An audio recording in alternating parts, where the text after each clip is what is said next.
Hi. അപ്പോഴേ നമ്മൾ English പഠിക്കാൻ ആദ്യം നമ്മൾ സ്പെല്ലിംഗ് പഠിച്ചു, വാക്കുകൾ പഠിച്ചു, ഉച്ചാരണം എങ്ങനെയാണെന്ന് പഠിച്ചു, ഏകവചനം ബഹുവചനം പഠിച്ചു, പുല്ലിംഗം സ്ത്രീലിംഗം പഠിച്ചു, നാമം, ക്രിയ, നാമവിശേഷണം, ക്രിയാവിശേഷണം, പ്രിപ്പോസിഷൻ ഇതുവരെ പഠിച്ചു.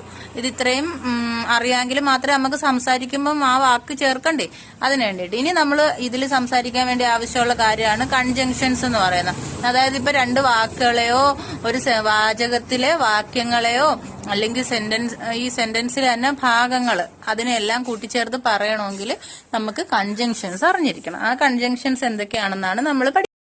അപ്പോൾ നമുക്ക് കൺജങ്ഷൻസ് എന്തൊക്കെയാണെന്ന് നോക്കാം.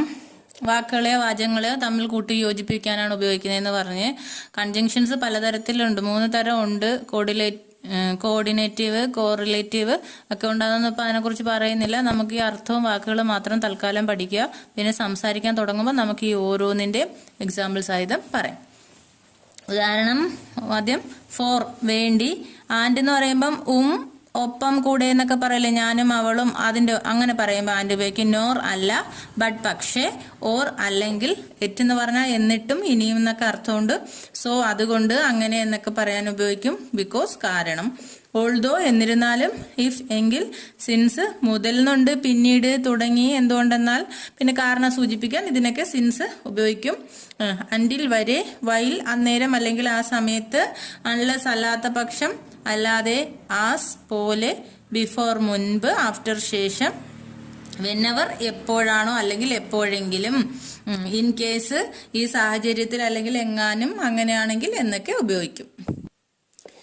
അടുത്തത് ദോ എങ്കിലും, വേറാസ് അതേസമയം, ആസിഫ് എന്ന പോലെ, ആസ് ലോങ് ആസ് അത്ര കാലം അല്ലെങ്കിൽ എത്ര കാലം വരെയും അല്ലെങ്കിൽ എത്ര കാലത്തോളം, ആസ് മച്ചാസ് അത്രത്തോളം അല്ലെങ്കിൽ അത്രയും, ഇതൊക്കെ പറയാൻ ഉപയോഗിക്കും.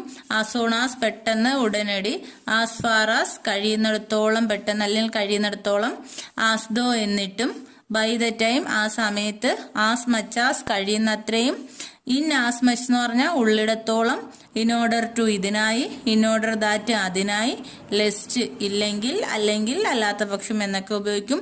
ദോ എങ്കിലും അല്ലെങ്കിൽ എന്നിരുന്നാലും. നൗ ദാറ്റ് ഇപ്പോൾ അത്, എന്തെന്നാൽ ഇപ്പോൾ എന്നൊക്കെ പറയാനൊക്കെ നൗ ദാറ്റ് ആണ് ഉപയോഗിക്കുന്നത്. നൗ സിൻസ് ഇപ്പോൾ മുതൽ, നൗ വെൻ ഇപ്പോഴെപ്പോഴാണോ എന്ന് വെച്ചാൽ എന്തുവാ, ഇപ്പൊ ഞാൻ എപ്പോഴാണോ അവനെ കാണുന്നത് അപ്പോഴ്, അല്ലെങ്കിൽ ഇപ്പൊ ട്രെയിൻ എപ്പോഴാണോ വരുന്നത് അപ്പോഴാണ്, അങ്ങനെ ആ പറയുമ്പം ഇപ്പോൾ എപ്പോഴാണോ എന്ന് പറയാൻ വേണ്ടി ഉപയോഗിക്കും. ഇവൻ ഇഫ് എങ്കിൽ പോലും, ആണെന്നിരിക്കലും, ഈവൻ എന്ന് പറയുമ്പം പോലും, കൂടി, എന്നിട്ടും എന്നൊക്കെ ഉണ്ട്.